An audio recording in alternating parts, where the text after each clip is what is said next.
And now we start off with the panel discussion. So, are we ready? Now the harnessing the power of technology for the holistic development of your school. The discussion points are, how do you use the technology at your school today concerning teaching and learning?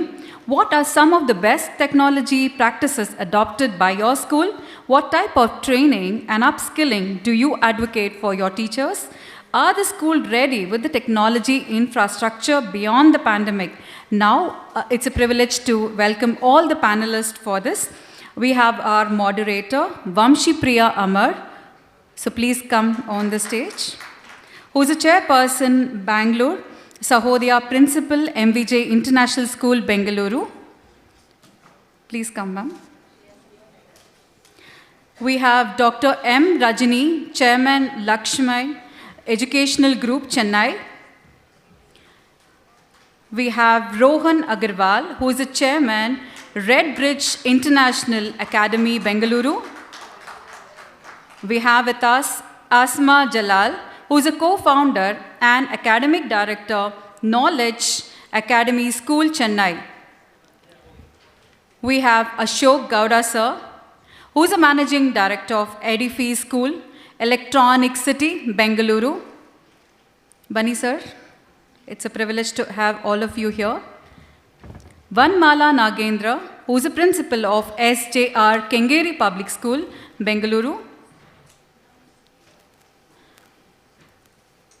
We have Ravi Kittu, Senior Director, Product Management of Power School. If Veni ma'am is here, you could also please join us on the dais. Who is the Head of Education, SAMIS Group of Schools, Bengaluru. Now, the stage is all yours. So, ma'am, we could take over. Yes, thank you so much. Thank you. And it's not good afternoon. I think we had to commence the program in the afternoon session. But I would say it's early evening. Good afternoon to good evening to everyone. Namaste to Ranveer sir, who is here with us today from CBSE, and he's from the regional office. Well, I think we are all now delayed by about 2 hours. I hope with the consent of my panel members, we will limit ourselves to 2 minutes. I do understand it's a privilege to be here and speak, but keeping the audience in mind, we will limit ourselves for 2 minutes, and we are 7 of us. So 7 into 2, mathematics and the logic smart here starts off. So it would be 14 minutes. And at the max, I said, even if we try to extend, it should culminate in 20 minutes. I hope I have the audience with me. Yeah, thank you so very much for that. Yes, thank you, Mini Ma'am, for that lovely note. Yes, the panel session for which we have gathered here is harnessing the power of technology for the holistic development of your school. Let me just tell, probably it's a discussion, so I'm just going ahead with the thought process that technology is a boon and a bane. It has its own advantages as well as disadvantages. I think my panel members agree to this particular sentence. Also, it has the power to harness the real change and bring education to life. Even though many schools are already embracing the benefits of EdTech provides, many others still aren't taking the advantage of these opportunities. And I think we have seen it enough in the pandemic, because we did know our schools were enabled to MS Teams, our school was enabled to Google, but yet I think we had not used it to the full. At the max, it would be just the admin who is making use of some kind of messages which has to reach out to our stakeholders, but I don't think we used it for learning transformation at all, right? So somewhere down the lane when we approached our vendors or probably the stakeholders on the other end, they said, ma'am, you're already enabled with us and you can go ahead making use of the platform that you have. Unless we were encouraged or probably we were told, we never realized it. So keeping this in mind, also the NEP 2020, it speaks a lot of integration of technology. Integration is a very good word there because we say art integration, sport integration, and we also mention ICT, that is information communication technology, which has to be integrated in all disciplines. Well, keeping this in mind, I have, first let me take the opinion from my panel members quickly, and that I think we'll limit it to 40 seconds. Any one of you in the panel, if you could talk about technology first, just technology, the framework of technology. Thank you. Good afternoon, everybody, or ma'am said, good evening, everybody. I have a different view on technology, ma'am, and I think as a panel member and as fellow educators, we have perceived technology as just device and the platform that uses those devices, whether it's your laptops, your tablets, or your phones, and the platforms such as Android or Apple or any other coding platforms that may be there. But I think one aspect of technology which most of us miss is what is it that it's the purpose of technology, which I feel is problem solving. Most startups today that you see which are successful are the ones who are solving a problem that exists in our society. So as long as we are able to create an ecosystem where instead of teaching the hardware or the software or the platforms, you're able to teach children on how to problem solve, then I think you don't have to worry about what the future has in store for the children. So that's my view on technology. It's how you can make a system, how you can create an ecosystem in your schools where children are able to solve complex problems without necessarily using technology. I think we all agree to this.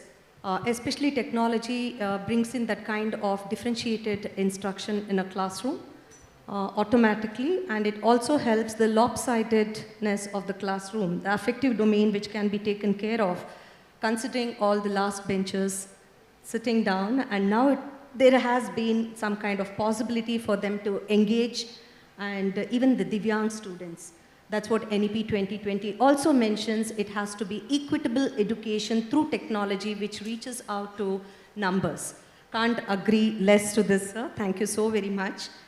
Now, what people have to really think about, the schools that have started operating at 100% occupancy and offline school, to what extent is technology being used for teaching, and what will be the role of technology in moving school forward? Yes, thank you, Anamala ma'am. You have 2 minutes to share your inputs. Thank you. Good afternoon, everyone. And really, I'm glad to be here. And on this topic, whereas our school is catered to the average families. Actually, our school is ICSE school, but the fee is very nominal. And here, the technology, as ma'am has told, during the pandemic, you know that even in our school, we have RTE students. RTE students in that out of 1,600, we have 200 students RTE. And whereas few did not attend the online because of inconvenience. And now, after the pandemic, they started coming to school. And whereas our school and classrooms are equipped with Tata Class Edge smart board. And now, actually, most of the parents, the scenario is that now the parents don't want to give the mobiles to their children. They'll tell that as much as possible, let them learn in the school. And even the students, what is happening after going home, and even in the beginning, we had for 15 days and 20 days, even we used to send few homeworks and some classwork completion through the technology, whatever, through the groups and there. We got a complaint that the children will be asking for continuously they want to use the mobile. So here, then we stopped. Now we have sent a message that now onwards we are not sending any homework or anything to this one, and they don't want any technology to be used. But what is happening, the children are taking the advantage of that and they are using the mobile not for the education purpose. Instead of that, they are playing with that and they are going for chatting with the friends and so many things are happening. And now here, actually in our school, we are using for teaching purpose, for teaching as well as learning purpose, we are using smart board and medias we are using. And many apps, whatever the available new apps, teachers are equipped with all the apps, and which is very important for the education. We are seeing that for our academics and for the development of the students in academics, we are using. And in that way, our children now, after 2 months of reopening, now they have come what to use, how much to use, and that we are putting the restriction for the children, how much you have to use how much you have to take, and even the worksheets. And now already we started with the printouts we are giving. Thank you, so ma'am. now thank you ma'am, thank you. Thank you, ma'am, for your inputs. I understand the 21st century skills coming up and it having around 3 L's, which we say it's a learning domain. Then we have it as the digital literacy as well as the information literacy.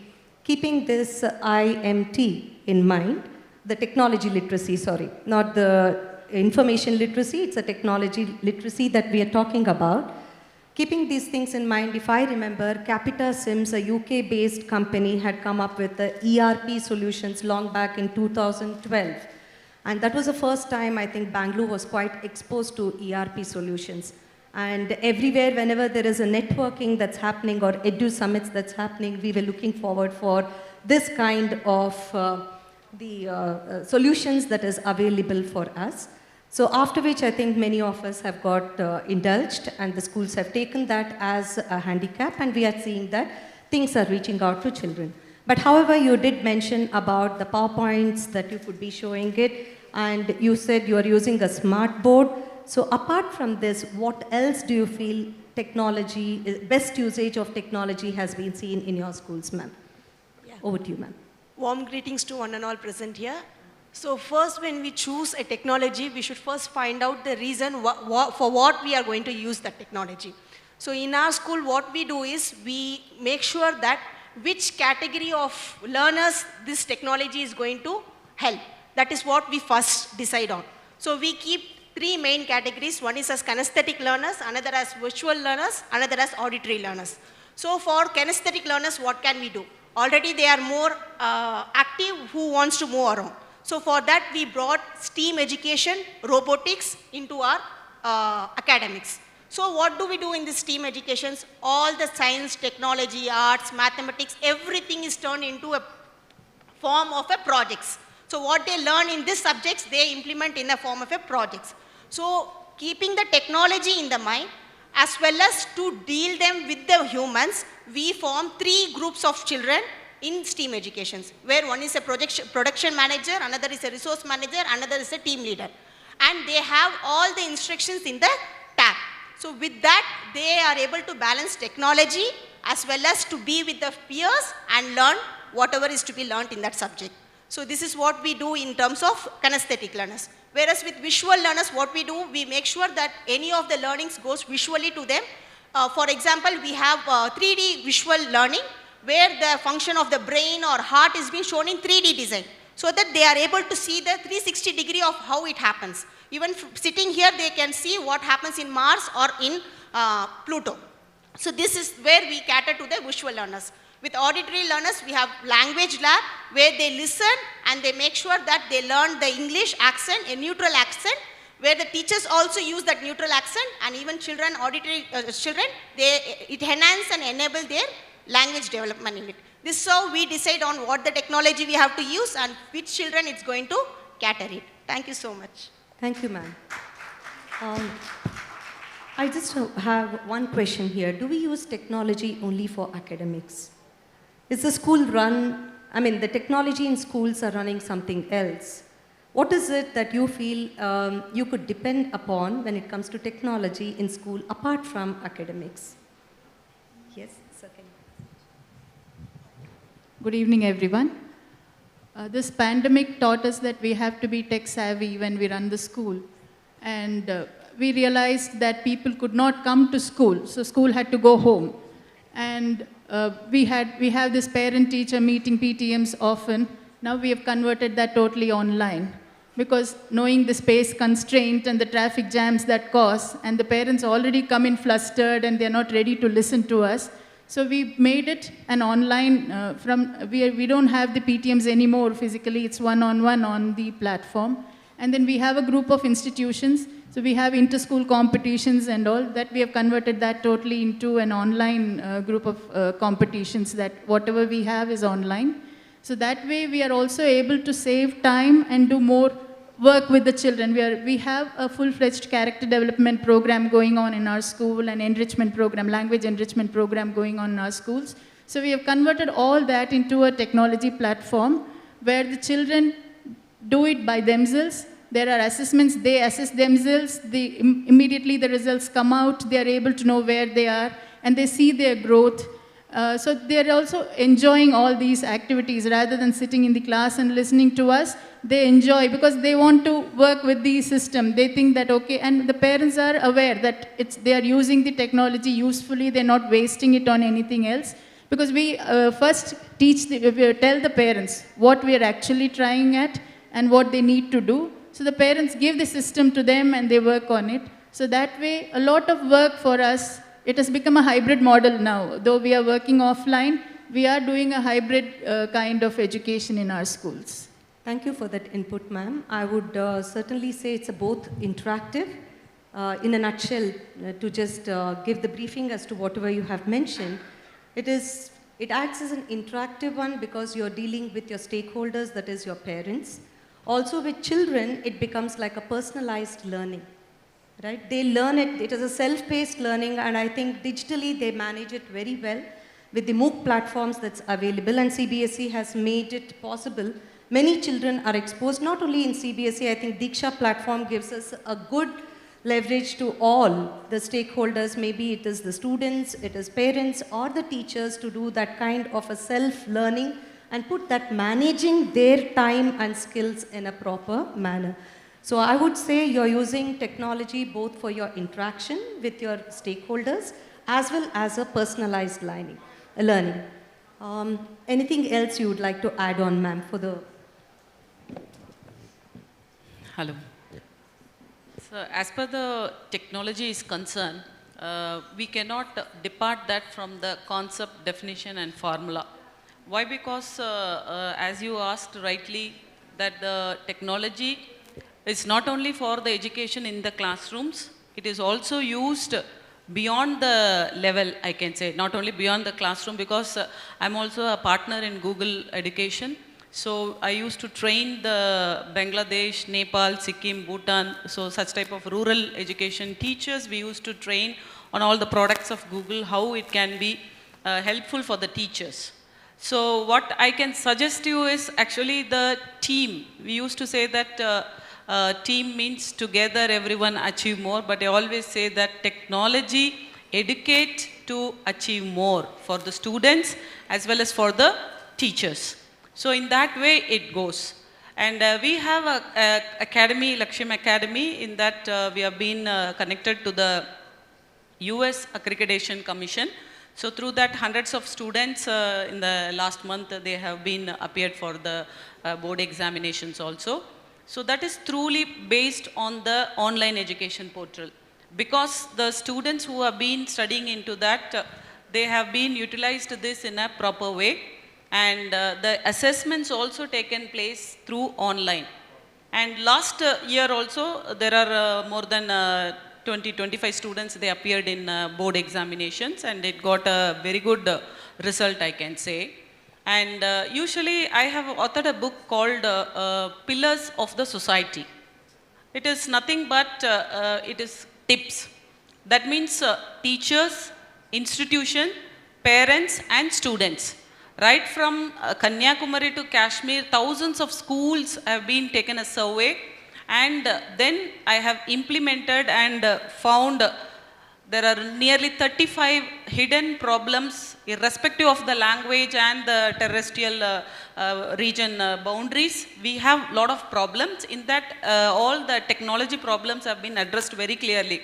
What the teacher has to do, what institutions have to do, what parents have to do. Because due to the corona, the concept, because before corona, we have been just sitting and leisurely having a cup of tea. It is an education, journey of education. But now it is like some dog is chasing us, then how we will be running. So in that way, we have to run like anything because the paradigm shift has happened in such a way. But that alone is not a thing, because I suggest that the technology is one kind of a tool, a teaching aid, I can say. If you take the bar-tailed god with the bird, 75,000 miles it will go without non-stop. It will migrate from one place to another place with the help of a small stick. So in that way, our technology is one kind of a small stick, like bird, how it migrates. In the same way, it helps for the teachers and for the students to migrate into the educational journey. So it has to be utilized properly inside the classroom, and even in the houses of places where the parents also should be taken care, especially the cybercrime, security, safeties to be taken into consideration. So in that way, if we travel, the technology is 100 times we can achieve more and better results, I can say. Not even modern education has technology. Before Christ, lot of 1,000 years back, the picture shows that a man is working with the computer. The photo has been identified now. That means the technology is there, not now in 21st century skills, it is also there previously. Thank you, and it was lovely to hear from a Google certified educator about this. I think Be Internet Awesome is one of the initiatives taken by CBSE, and after the teachers are being trained, they are supposed to take it forward with 200 students at least, the minimum, because all the free courses that is available, free certified courses that is available comes with a kind of responsibility, and that's happening. That's also one of the ways. Apart from all this said, I just wanted to know, well, again, we are just coming back to technology is a boon. It's helping us with the academics. It's helping us with a lot of practices that is being followed in schools, etc. But how do you reach out to the masses when there is a disaster? Let's say it's pouring right now, right? There is a system in place, and probably the schools are shut down and they do not have access towards learning. Fine, and even the unstable internet connections may not allow you to proceed with the kind of planning that you have done for the day or for the season, whatever has to be delivered. Then in that case, Ravi sir, I think you will be ready to give some inputs regarding that. Thank you, ma'am. My name is Ravi, and I am a lead product at a company called 𝗟𝗏. 𝗟𝗏 is not a school, but for 20 years, we've been helping schools adopt technology to improve learning outcomes. So that gives us perspective. We work with over 60,000 schools. So typically when we talk about technology in schools, in terms of administrative work, fees collection, admissions, communication with parents, there it's made a difference. A lot of schools have adopted it, and it's almost something that is mainstream today. But if you look at the classroom itself, technology in teaching and learning, that hasn't changed much. The classroom that was here today is the same classroom that we used 50 years before. The teacher, there's a syllabus, it teaches lectures, tests. Everything can be done, or schools do it the way that was done earlier. So how can technology change that? Why hasn't it changed it, right? In every industry, transport, Uber, the way we book flights, it's different sites. How we buy, it's online. But technology has not changed. And there are two things that we see there. One is there's been access to technology, right? Devices or infrastructure has been a problem. We've seen COVID really demolish that as a hurdle, because within a month after COVID, every teacher was able to adopt technology and teach. Every school was able to change their lesson plans to use tech, and every student found devices and infrastructure. And I say every, of course, there are pockets where there's still an issue.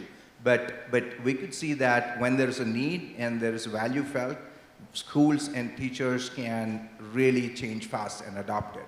But I think the real reason why technology is not so much adopted and hasn't changed is because many times companies, we think, okay, with this tech you don't need teachers.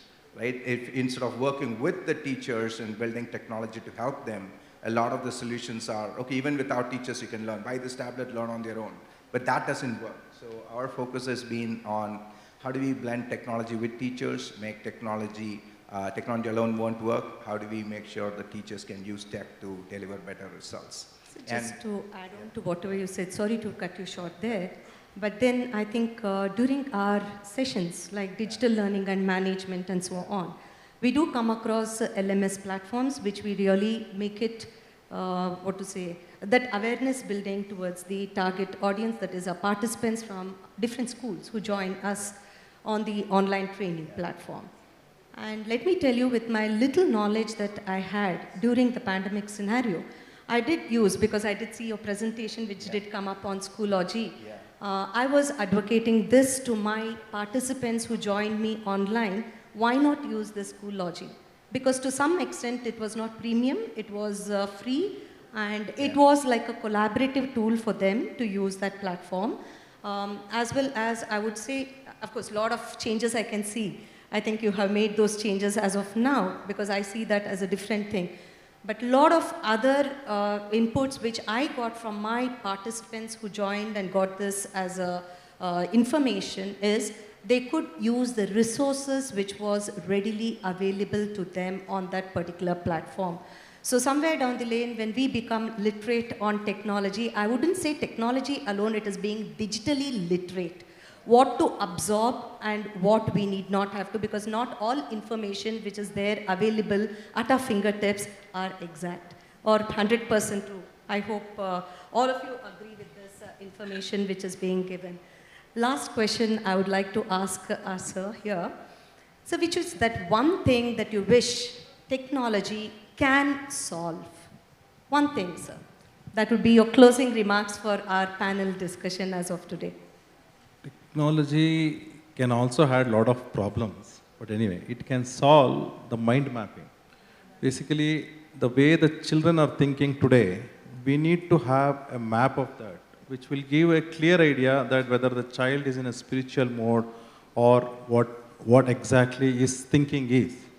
So that is what actually technology is doing, and probably it will definitely give us a clear picture that how do we mold a child, whether he is in which direction. For example, he is searching a lot of information on history, and what kind of history he is searching on. So we'll definitely know that the child's skill sets are this, and we need to mold him on this angle. So this is where the technology will definitely help us, and it will create a new society. Then I think we need to... I just want to add one point. Yes. You know, you asked a question about what is it that we're expecting technology to solve a problem. Yes. I think from my perspective, it's not which problem it will solve, but can it solve a problem using a humane solution? I think that's the most critical question. Is technology capable enough to solve problems, you know, which is humane in nature? So that's my perspective. Thank you. That's why I think I did mention the affective domain right at the beginning, sir, because it does touch the heart of the students who are not able to cognitively answer in the class or feel that they are belittled or probably they stay aloof in the classroom, right? Thank you so very much, my dear panel members who've made this possible within the short period of time. Yes, sir. Yes, sir.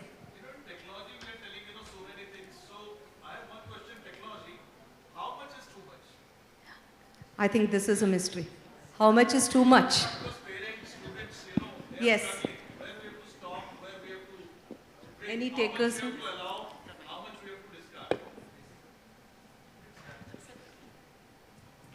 See, every time there is what is too much. For example, I was just thinking when we were about to start the discussion that probably in the olden days when the textbook was introduced for the first time, that was too much. Probably once the classroom was introduced instead of an open ground learning, that was too much.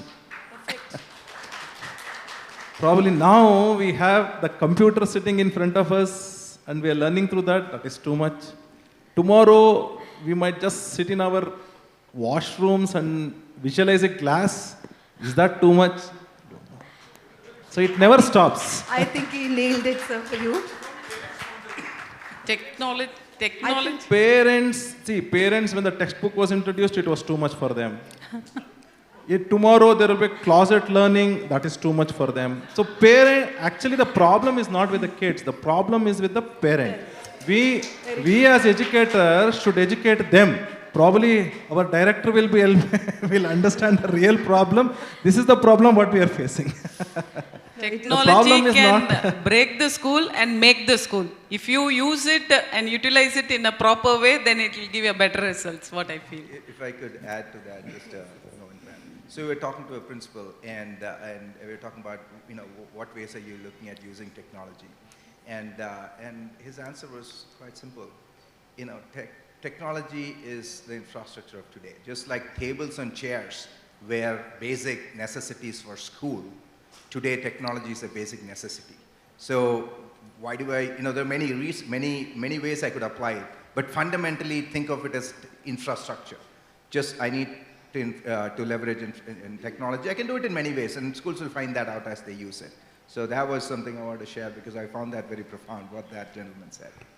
I would again restate 𝗖𝗶𝗹𝗲𝗰𝘁. Medicine also taken in excess is poison. I think we all know about it. So with the limited knowledge, way back in 1997 when TULIC introduced Oracle 6.0 and VB, that is Visual Basic 5.0, I happened to be a student at TULIC. TULIC is a company. And we started working on programming on traffic signals, traffic lights then. Today we are bringing back traffic lights as an exit card in classrooms. So you know how it has down the lane, the memory lane from 1997 to this, as madam was mentioning, it is there within us, but how digitally literate we are. And as sir mentioned, we need to really advocate our parents first and then get back. Thank you all for being here and making it possible within the limited time. I've been watching my time. We've exceeded by 7 minutes. Thank you so much. That's wonderful. Thank you all. Thank you so much. That was a very interactive session about technology and tradition, just like the seesaw, one goes up, one goes down. So it's between us to balance the rhythm and have it going. Okay. Now I call upon the moderate, 𝗟𝗶𝗸𝗲 Priya ma'am, please.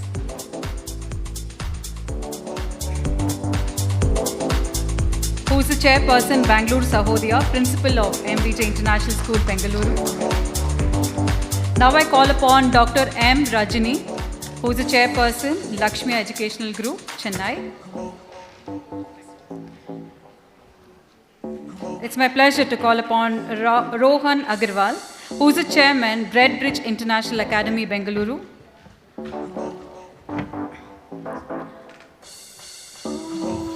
Asma Jalal, who is a co-founder and academic director, Knowledge Academy School, Chennai. Please come on. It's an immense pleasure to call upon Ashok Arora sir, who is a managing director, 𝗖𝗎𝗍 School, International City, Bengaluru.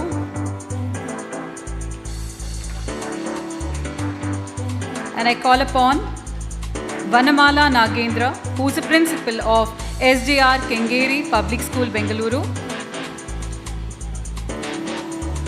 Veni R, who is the head of education, Summits Group of School, Bengaluru. And Ravi Kittu, who is the senior director, product management, Power School.